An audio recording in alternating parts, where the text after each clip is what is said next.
وصحبه ومن والاه أوصيكم ونفسي بتقوى الله لا ilaha illallah. Masih di dalam pembahasan hakikat tauhid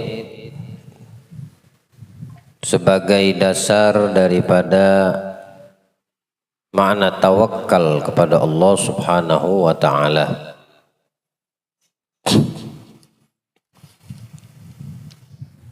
Al-Imam Al-Ghazali menjelaskan bahwasannya hakikat la ilaha illallah hanya dibatasi bagi mereka yang telah mencapai tingkatan-tingkatan la ilaha illallah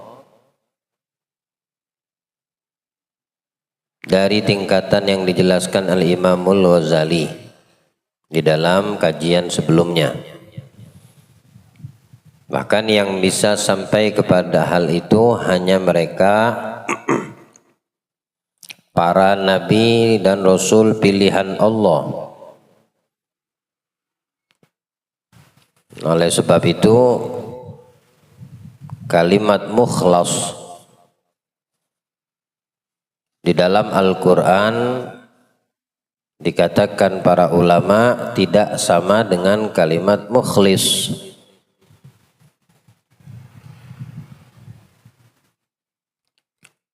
Seperti yang Allah firmankan dalam Al-Quran, wadhkur fil kitabi Musa innahu kana mukhlasa wa kana rasulan nabiyya. Ceritakan dalam Al-Quran kepada manusia bahwasannya Musa adalah pilihan Allah dan dia Musa adalah utusan Allah dan nabi yang diwahyukan kepadanya. Sehingga dengan ketinggian derajat Nabi Musa di sisi Allah Subhanahu wa taala dan mendapat julukan kalimullah, tidak mengetahui daripada hakikat, belum bisa mengetahui daripada hakikat tauhid la ilaha illallah, tidak ada Tuhan yang patut disembah kecuali Allah. Padahal kedudukan itu sangat tinggi, ya, hingga Allah membukakan daripada hijab untuk Nabi Musa dan bisa berbicara, berdialog dengan Allah Subhanahu wa taala. Yang Allah kisahkan itu, ceritakan di dalam Al-Qur'an, wa najjainahu dan kami fa'anjainahu dan kami berikan peluang untuk Musa bermunajat, serta kami berikan kemuliaan untuk Musa bisa melakukan dan mendengarkan apa yang tertulis daripada Al-Qalam. Wa nadainahu najiyah, wa nadainahu najiyah, dan kami panggil Musa ketika Allah 40 hari berpisah Musa dengan umatnya selama 40 hari memenuhi panggilan Allah. Itu pembatas, kemudian pembatas daripada cahaya Allah dibuka sama Allah untuk Nabi Musa,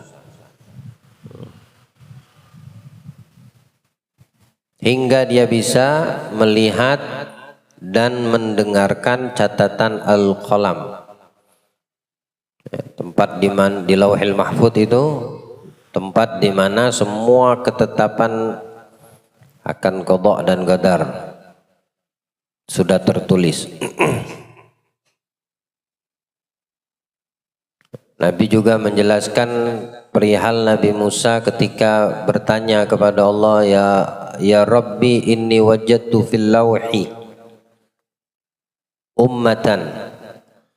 Aku mendapatkan wahai Tuhanku di Lauhil Mahfuz umat. Idza shalla khamsaha ghufira lahu. Kalau dia mendirikan sholat 5 waktunya maka dosanya diampuni. Faj'alhu ummati. Maka jadikanlah mereka umatku. Itu Nabi Musa sudah melalui batasan-batasan yang hanya diberikan Allah untuk hamba pilihannya.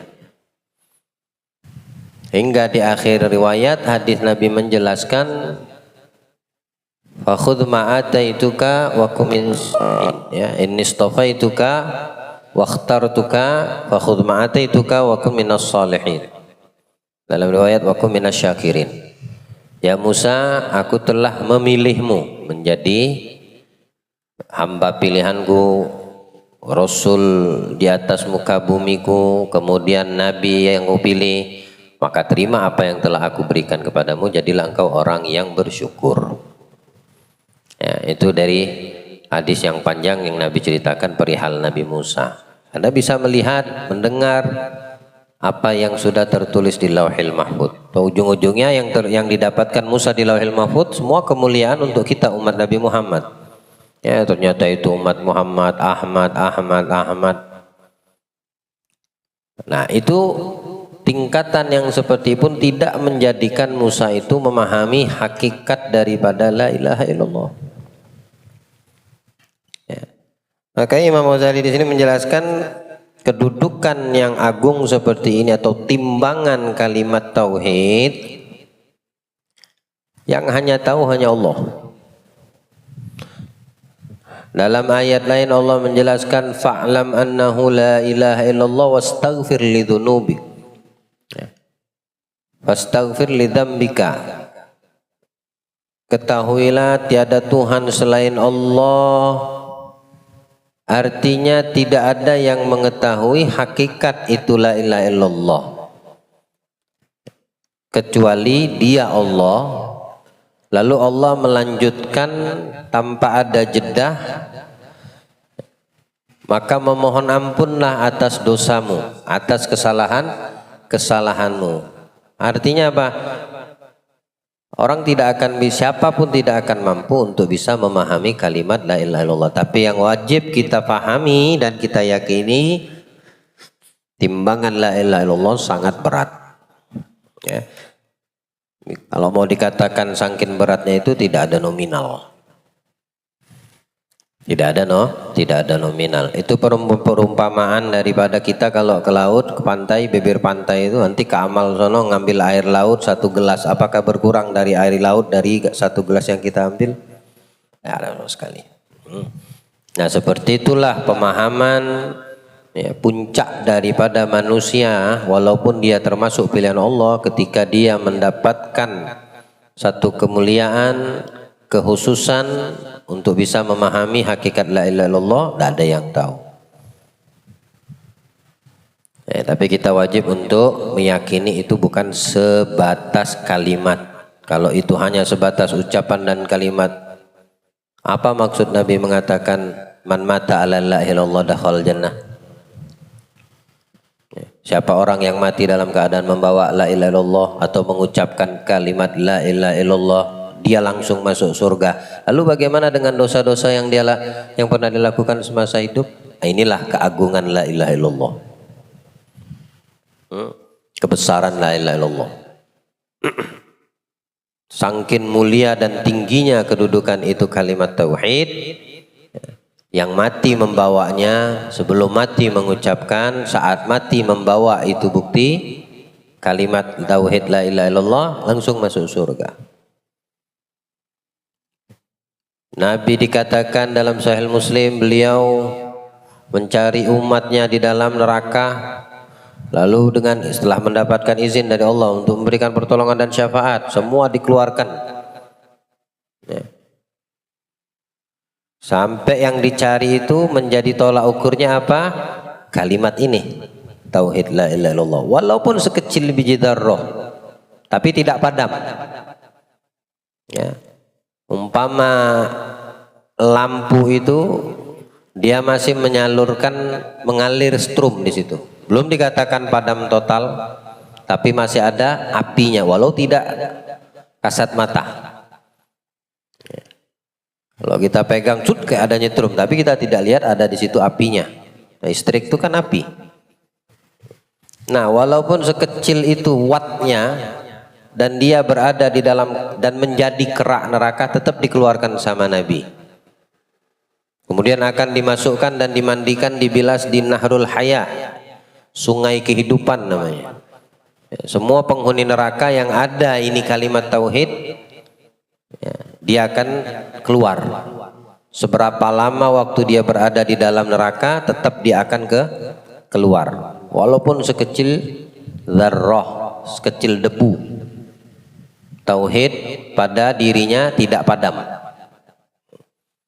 Dia akan dikeluarkan, dimandikan, baru dimasukkan ke dalam syurga. Menunjukkan bahwasanya la ilaha illallah kalimat yang sangat agung dan mulia. Ya.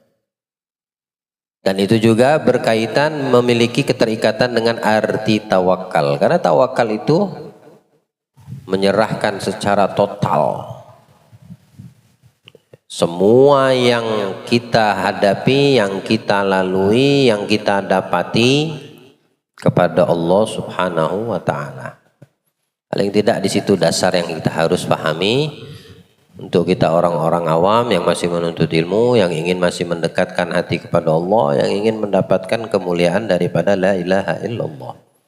Di sini perumpamaan dan contoh nanti disebutkan oleh Al-Imamul Ghazali, ya, cukup panjang bagi kita, tapi pendek bagi orang-orang yang dekat di sisi Allah Subhanahu wa Ta'ala. Ya. Nanti kalian di rumah yang punya kitab tinggal mengulangi aja apa pembahasan yang dimaksudkan dari panjangnya perumpamaan yang disampaikan oleh Al-Imamul Ghazali dalam ini. Ya. Allah Ta'ala berfirman, "Qul law kana al-bahru midadan li kalimati rabbi lanafidal bahru qabla an tanfada kalimatu rabbi walau ji'na bimithlihi madada." Katakan Muhammad, andai sekiranya lautan menjadi tinta untuk menulis kalimat-kalimat Tuhanku. Semua ini mencakup di dalam arti dan makna tauhid. Apapun yang berkaitan dengan Allah, sumbernya adalah Dia, zatnya, sifatnya, perbuatannya. Apapun yang di bawah naungan kehendaknya. Andaikan lautan semua menjadi tinta, kemudian pohon jadi pulpen atau penanya untuk mencatat, menulis kalimat-kalimat Tuhanku, maksudnya kemuliaan la ilaha illallah, yang terjadi apa? Tintanya habis, kalimatnya tidak pernah selesai. Kebesaran dan keagungan la ilaha illallah belum habis. Dari dua alat atau media ini, tinta, pulpen, semua itu harus mempunyai peranan. Ya. Masing-masing mempunyai peranan.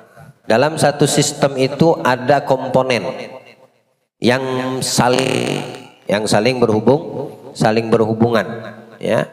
Setiap barang elektronik mesti ada keterkaitan komponennya. Apa guna ente punya HP kalau di dalam HP itu ndak ada komponen A, B, C, D, fungsi-fungsinya apa? Lalu nanti apalah gunanya itu handphone kita kalau tidak ada baterai? Ya. Apa artinya itu handphone ada komponen A, B, C, D dan seterusnya plus ada baterai tapi 0%? Apa arti itu buat HP? Maka yang dibutuhkan apa di sini? Listrik, api. Ya. Dari mana api ini artinya berkaitan semua. Ya. Jadi secara ringkas atau secara global kita hanya bisa menangkap dan memahami bahwasannya semua yang kita lalui baik yang zahir dan yang batin itu tidak luput dari ini kalimat. Dan kemuliaan, keagungan, kebesaran ini kalimat la ilaha illallah. Ya. Nah, di sini Imam Ghazali memberikan dua gambaran perumpamaan media ini. Pulpen sama tinta, sama tulisan, sama kertas di dalam perumpamaannya. Ya. Ini nanti Anda silakan Anda ulangi, Anda ambil hikmahnya, maksud daripada ini yang dijelaskan oleh Imam Ghazali ketika Anda ada waktu. Ya. Baik, coba kita lanjutkan. Ya. Nah, ini perumpamaannya. Baik.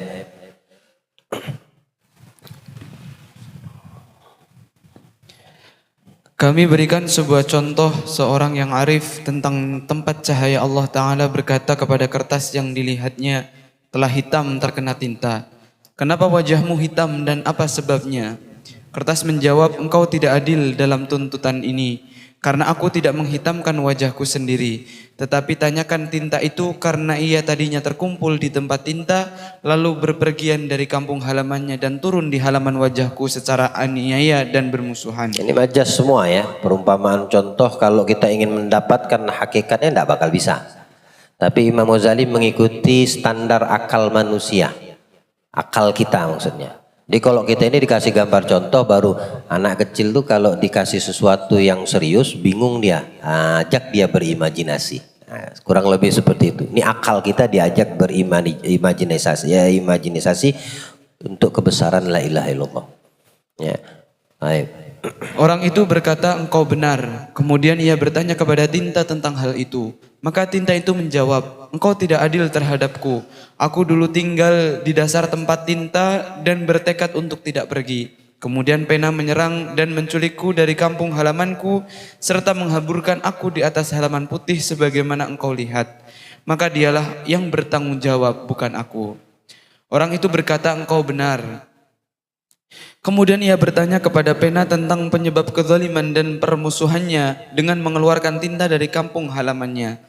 Pena menjawab, tanyailah tangan dan jari-jari, karena aku hanyalah sebatang bambu yang tumbuh di tepi sungai bernaung di antara hijaunya pohon-pohon. Kemudian datang tangan kepadaku membawa pisau dan memotong kulitku serta mencabutku dari akarku. Kemudian ia memotong-motongku menjadi pena, kemudian mencelupkan dalam tinta yang hitam, dan tangan itulah yang menggunakan aku dan menjalankan aku di atas puncak kepalaku. Engkau telah menaburkan garam di atas lukaku dengan pertanyaan dan teguranmu. Maka pergilah dariku dan tanyailah yang menindasku. Orang itu berkata, engkau benar. Kemudian ia bertanya kepada tangan tentang penganiayaannya terhadap pena. Maka tangan menjawab, aku hanyalah daging, darah, saraf dan tulang. Pernahkah engkau melihat tubuh bergerak sendiri? Aku hanyalah kendaraan yang ditundukkan. Aku dinaiki oleh seorang pengendara yang bernama kekuasaan dan kekuatan. Itulah yang membawa dan mengelilingkan aku di penjuru-penjuru bumi. Tidaklah engkau lihat batu dan pohon, tiada sesuatu pun darinya yang berpindah dari tempatnya dan tidak bergerak sendiri. Kalau tidak dikendarai oleh pengendara yang kuat dan perkasa seperti ini. Tidakkah engkau lihat tangan-tangan orang mati sama bentuknya dengan mereka ini? Kemudian ia tidak bergerak dan tiada hubungan antara tangan dan pena. Aku pun tidak berhubungan dengan pena. Maka tanyalah kekuasaan tentang keadaanku, karena aku adalah kendaraan yang digerakkan oleh pengendaraku. Maka orang itu berkata, engkau benar. Kemudian ia bertanya kepada kekuasaan tentang perbuatannya yang menggunakan tangan. Kekuasaan menjawab, jangan salahkan aku dan jangan menegurku. Ada kalanya orang yang menyalahkan justru bersalah, dan ada kalanya orang yang disalahkan tidak berdosa.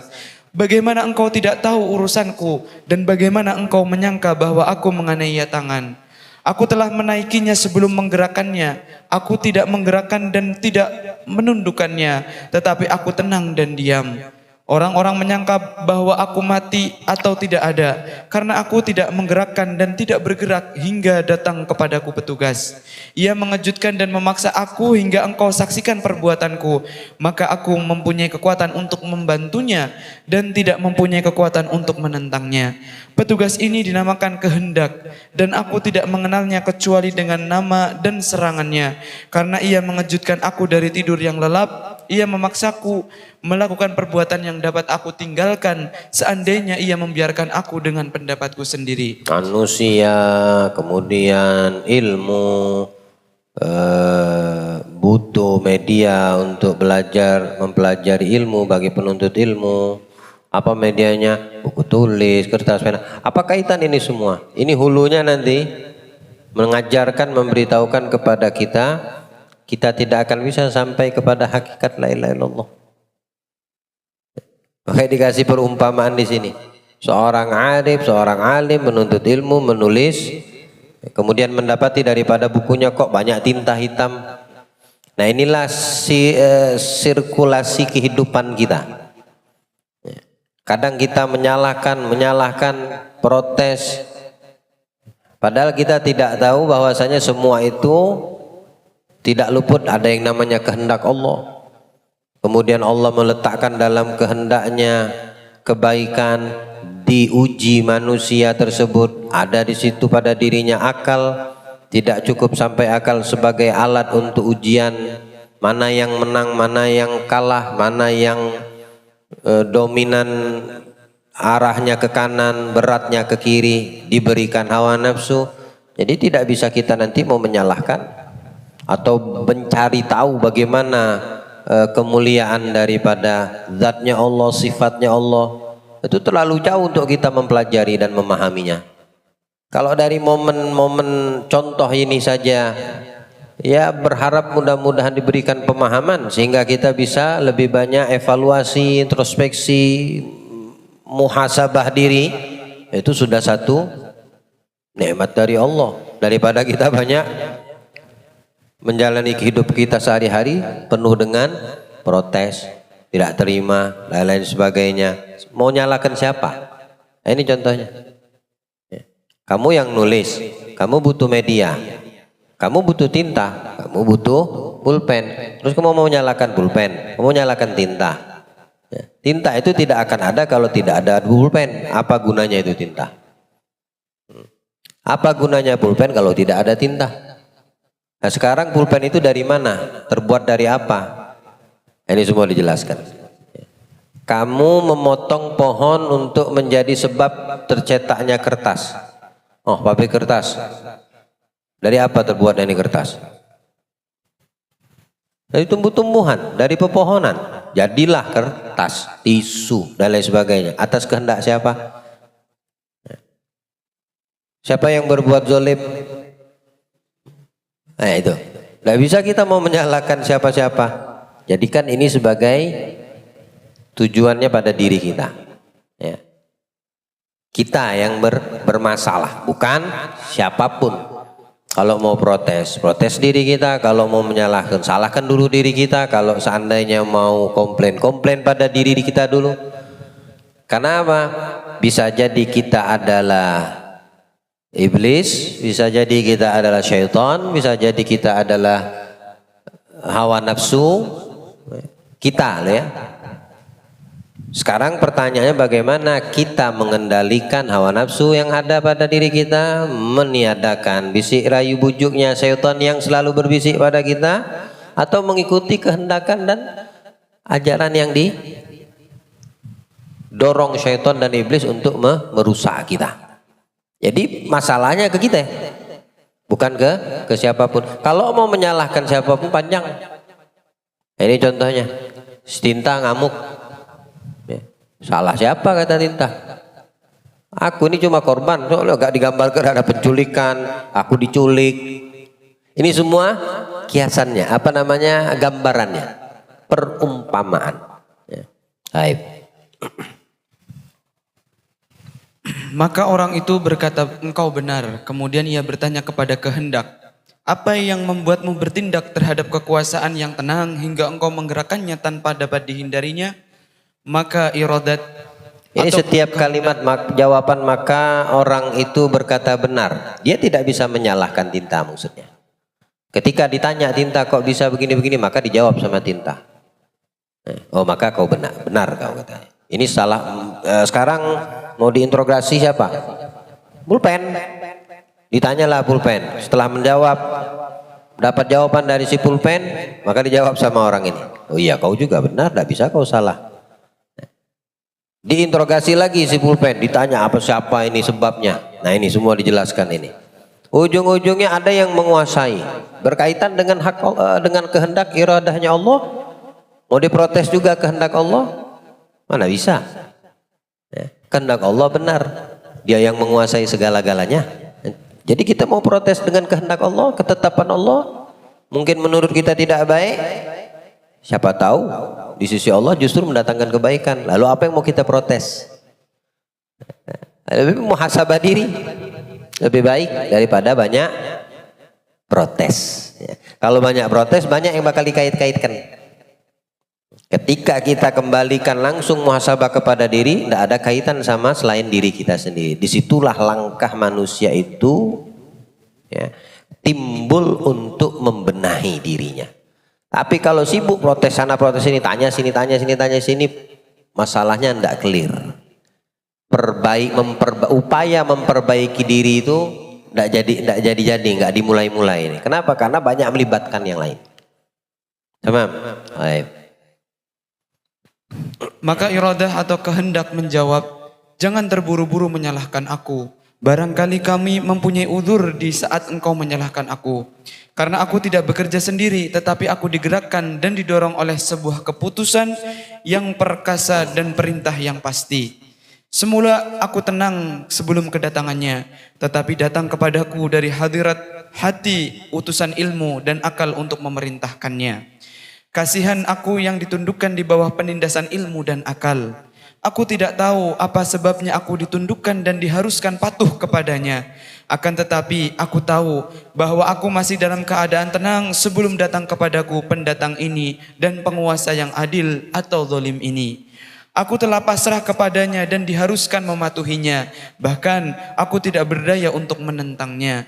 Demi umurku selama ia bimbang terhadap dirinya dan bingung dalam keputusannya, aku tetap tenang tetapi sambil mentaati keputusannya. Apabila keputusannya berlaku, aku pun tergerak dan tunduk di bawah perintahnya. Dan aku tegaskan kepada kekuasaan untuk melaksanakan keputusannya. Maka tanyakanlah kepada ilmu tentang urusanku. Apa yang kita dapatkan dengan banyak protes? Nah, kalau sudah kehendak Allah di atas paksaan dari Allah Subhanahu Wa Taala, lebih baik kita jalanin. Nggak ada gunanya. Oh berat betul sholat subuh nih, aduh. Misal lagi enak-enak tidur, datang tekanan, ya.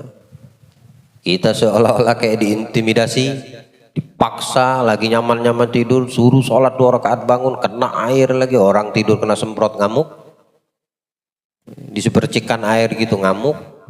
Sekarang bukan percikan lagi, muka diguyur air.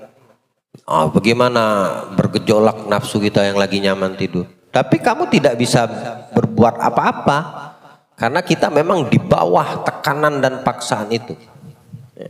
Dengan ilmu yang diberitahukan kepada kita, risikonya kalau kita tidak melakukan, semua itu di bawah. Anda sekarang bekerja, Anda yang menerbitkan peraturan atau Anda di bawah peraturan, itu saja yang bisa kita pahami saat ini bagi yang pekerja nih. Anda bekerja dibuat sama perusahaan jam masuk jam keluar, tiba-tiba tiap hari datang jam 11. Sangarepmu, kau punya kantor kata yang punya perusahaan, datang jam 11, pulang setengah 12, tiap hari kayak gitu. Awal bulan, pertengah bulan terima gaji, apa enggak ngamuk tuh perusahaan. Dia lagi aman-nyamannya kita tidur, nafsu kita, hawa nafsu kita lagi selalu memberikan nikmat, rasa nyaman kepada kita, tiba-tiba di bawah dapat tekanan, paksaan oleh syariat, oleh Islam. Allah memaksakan, tapi ke semua itu kalau kita tidak banyak protes, hanya tunduk, patuh, menjalani, berat, pokoknya aku jalani dan patuh, semua itu akan kita dapatkan hasilnya nanti. Ya, memang berat. Beratnya saat ini. Kalau seandainya dengan sistem kita kerja jam 11 balik setengah 12, ya sebentar kita dipecat, maka harus berat dulu kerjanya jam 8 sampai jam 5. Terus bukan jam 8 jam 5 duduk santai. Ada yang bagiannya sales di lapangan, setiap harus punya target, kau setahun harus punya 1M, dapat 1M, naiklah dikit pangkat. Tahun ini tahun kedua targetmu 1,5 M, kalau enggak banyak ini sainganmu yang bakal wah ini banting tulang capek-capek di bawah tekanan semua. Ya. Itu perkara dunia itu. Tapi kalau kita lihat dan kita mau taat dan patuh tunduk sama tekanan akhirat, tidak sebanding dengan tekanan kehidupan dunia. Tekanan dari urusan akhirat itu mana yang diwajibkan? Nilai lebihnya plus keuntungannya, apa yang Nabi datangkan, contohkan daripada sunnah-sunnahnya. Selesai.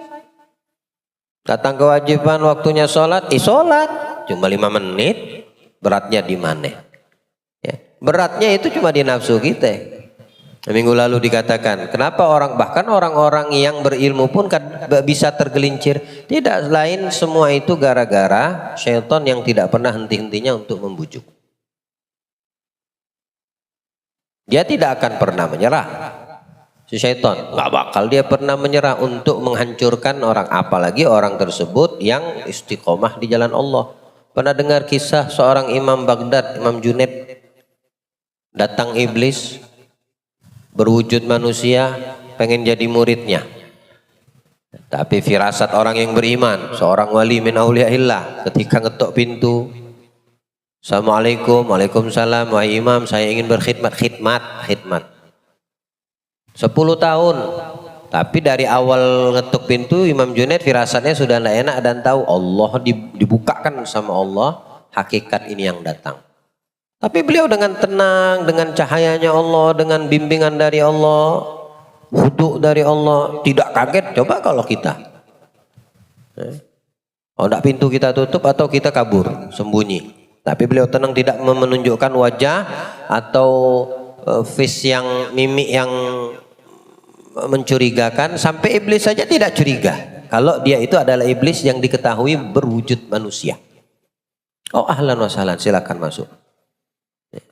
Ana wahai imam pengen khidmat, bantu sini. Udah bantu di rumahnya, bersihkan ini tahun pertama, tahun kedua, tahun ketiga. Tapi dia tidak pernah tidur, si iblis ini yang berupa manusia, mencari celah kapan sesaat aja Imam Junaid lalai dari Allah. Tak pernah dia dapatkan. Hatta di dalam tidurnya dia selalu ingat kepada Allah. Nah, Imam Muhammad Junaid al-Baghdadi, Irak sono, imam besar ini. Ya. Bibirnya selalu basah dengan zikir kepada Allah. Berlalu 10 tahun, nyerah iblisnya. Ujung-ujungnya ngasih tahu kepada Imam Junaid, wah imam, aneh udah nggak kuat khidmat, aneh mau pamit. Ya khair, kata Imam Junaid, tak apa-apa kalau dia mau pamit. Tapi sebelum aku pamit ingin kasih tahu, aku ini iblis berwujud manusia. Iya aku tahu. Oh setan yang sekarang yang kaget, si iblisnya yang kaget. Kau tahu selama ini aku iblis yang berwujud manusia. Dari awal kamu masuk ketuk pintu. Nah, Allah udah kasih tahu aku, dibukakan batinku sama Allah. Ya, tidak ada hijab untuk mengetahui siapa dirimu. Apakah itu dikatakan sudah sampai dan memahami hakikat la ilaha illallah? Tidak. Itu seorang Imam Junaid. Nabi Musa kita ceritakan tadi belum bisa sampai kepada hakikat la ilallah. Para malaikat sama, tidak ada yang bisa mengetahui kebesaran la ilaha illallah. Malaikat yang sayapnya dari barat ke timur itu bisa jadi seperti usfur. Usfur itu anak burung baru lahir. Ya. Kalau Anda lihat sejarah kisah daripada apa yang diceritakan Nabi perihal kalimat tasbih yang kita baca di dalam salat, subhanallah bihamdi, subhanallah subhanallah subhanallah subhana rabbiyal a'la subhana rabbiyal azimi. Itu 3 kalimat itu yang kita baca, satu kalimat itu membuat malaikat itu pengen melihat kerajaannya Allah dan diberi kekuatan selama 500 tahun terbang. 500 tahun, kekuatan 500 tahun. Apa yang terjadi selama 500 tahun perjalanan? Jadi kecil kayak gini. Jadi kayak anak burung baru lahir tidak punya bulu.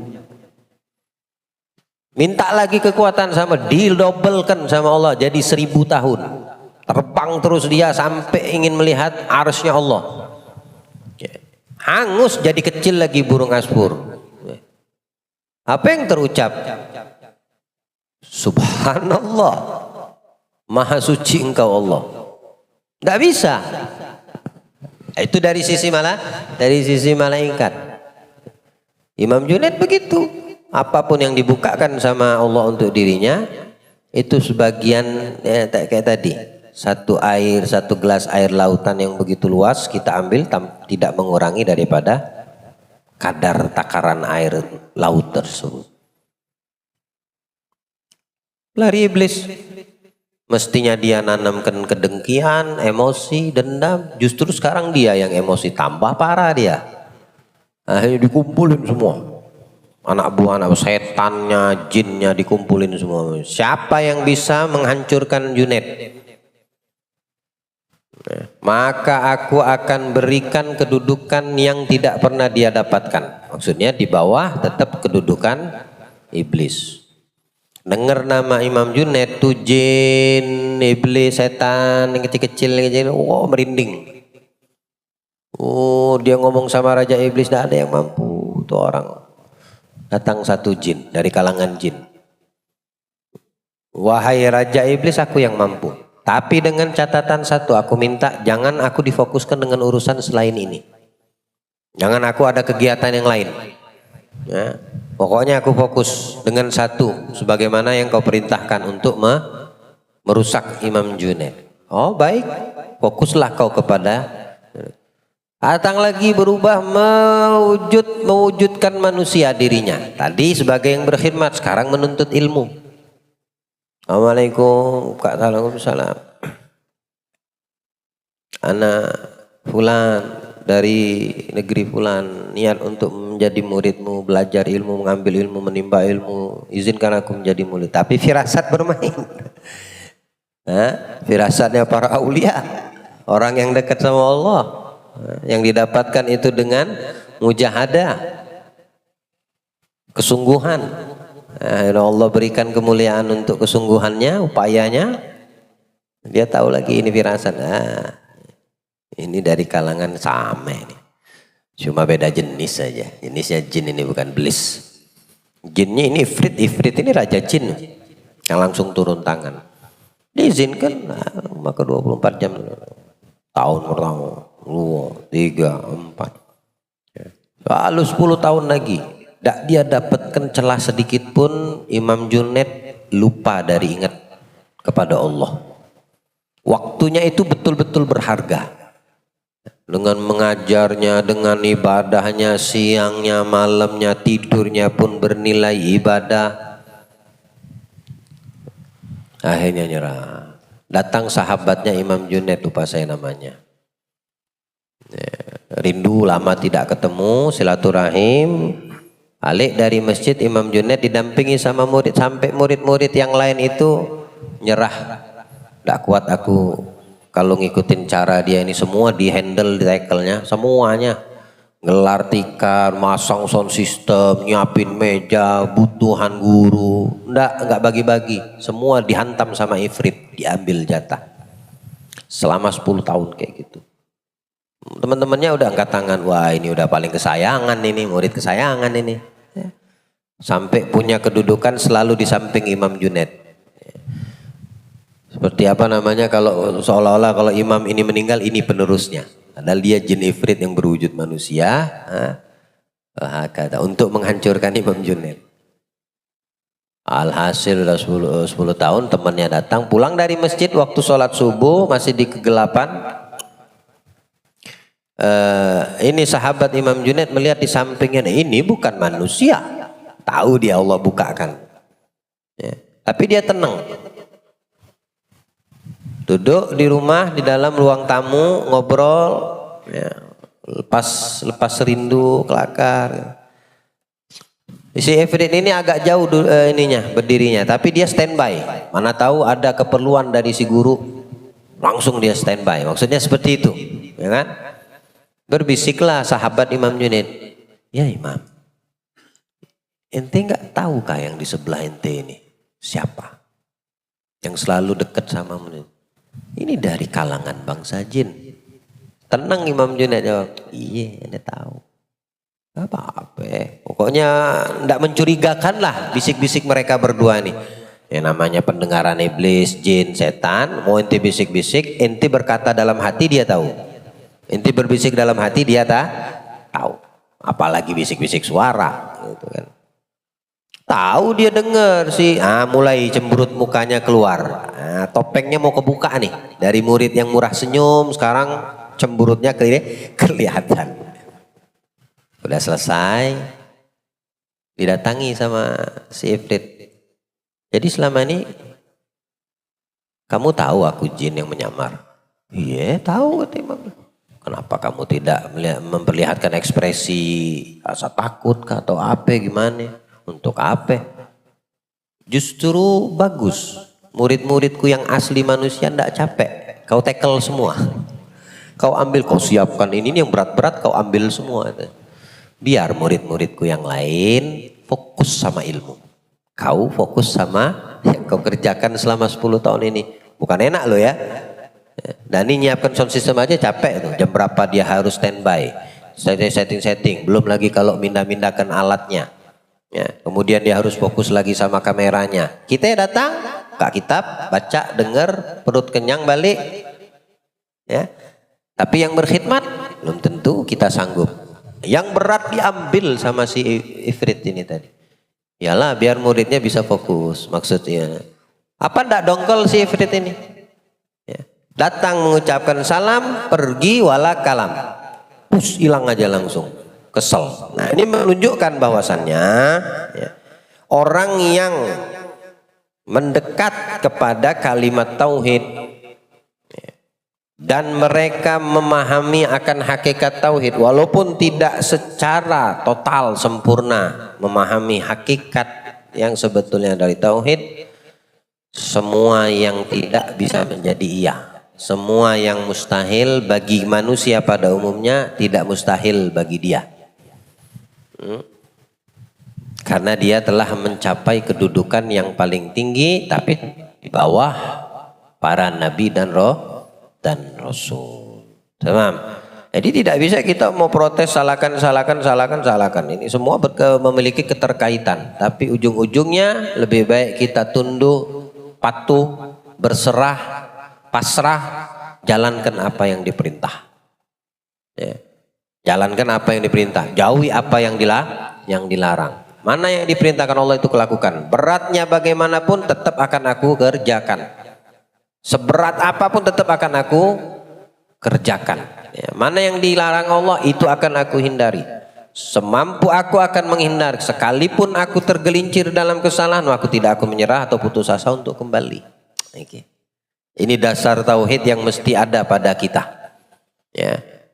Untuk sampai hakikat ya, tidak akan ada yang mampu. Tapi mendekati daripada hakikat di bawah para nabi dan rasul, Allah berikan kepada hamba siapapun yang dikehendaki. Tergantung kepada mujahadah dan kesungguhan. Naam. Maka penyair berkata, "Mahma tarahalta an qaumin wa qad qadaru alla tufariqahum farrahilunahum." Betapapun engkau ingin tinggalkan suatu kaum sedang mereka menetapkanmu untuk tidak meninggalkan mereka, maka merekalah yang pergi. Orang itu berkata engkau benar. Kemudian ia mendatangi ilmu, akal dan hati seraya menuntut dan menegur mereka karena membangkitkan kehendak dan menundukkannya untuk membangkitkan kekuasaan. Sekarang akal, ilmu dan akal mau disalahkan.